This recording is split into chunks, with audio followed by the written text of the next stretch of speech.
കേരളത്തിൻ്റെ റവന്യൂ വരുമാനത്തിൻ്റെ 70% ശമ്പളമായി പോവുക. അറിയാമോ എങ്ങനെ 70%? ഈ സംസ്ഥാനത്ത് ആകെപ്പാടെയുള്ള ഉദ്യോഗസ്ഥന്മാരുടെ എണ്ണമെന്ന് പറയുന്നത് നമുക്കറിയാമോ? വെറും 5,11,000 മാത്രം ഉദ്യോഗസ്ഥന്മാർ. പെൻഷൻ പറ്റിയവർ എത്രയാണെന്നറിയാമോ? അത് 3,97,458 പേർ.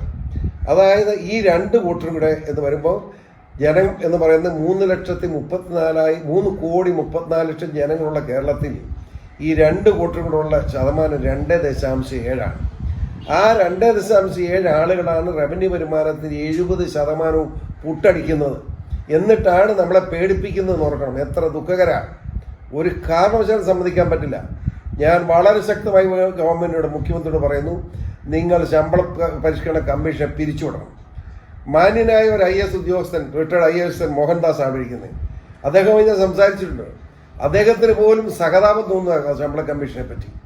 നമുക്കിത് വിട്ടുവെച്ച് ചെയ്യാൻ പറ്റില്ല. ഈ ഉദ്യോഗസ്ഥന്മാരുടെ ശമ്പളം കുറയ്ക്കണം.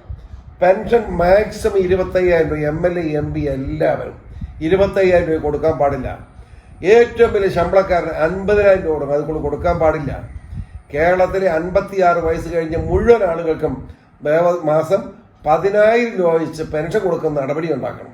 അതല്ലാതെ മുന്നോട്ട് കൂട്ടുമ്പോൾ കാര്യമില്ല. ഇല്ലെങ്കിൽ വലിയ ജനകീയ പ്രക്ഷോഭണത്തെ നേരിടേണ്ടി വരും. ഇവിടെ LDF UDF മാറി മാറി ഭരിക്കുമ്പോൾ സംഘടിതമായ ഇവരുടെ ഈ ഉദ്യോഗസ്ഥന്മാരുടെ കീഴ്പ്പെട്ട് ഇങ്ങനെ വർദ്ധിപ്പിച്ച് ലോകം മുഴുവൻ കടവാക്കി കേരളത്തെ കുഴിയിലാക്കി വെച്ചിരിക്കുക. രണ്ടും കൂടെ ചേർന്ന് LDF UDF ഉത്തരവാദികളല്ലേ?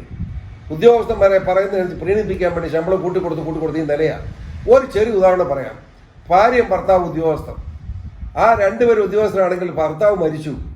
ആ ഭർത്താവിൻ്റെ പെൻഷൻ ഭാര്യയ്ക്ക് കിട്ടും. ഒന്ന് ആലോചിച്ച് എന്തൊരു കടുങ്ങിയാണ്. 1,00,000 രൂപ ശമ്പളം ഉണ്ടെങ്കിൽ പെൻഷൻ പറ്റുമ്പോൾ പെൻഷൻ പറ്റിയാൽ 50,000 രൂപ തീർന്നില്ല. 50,000 കേന്ദ്ര ഗവൺമെന്റ് പ്രഖ്യാപിച്ച് ഡിയർനെസ് അലവൻസ് കൂടെ കൊടുക്കുക. എന്തിനായത്? നിങ്ങൾ മാത്രം ജീവിച്ചാൽ മതിയോ?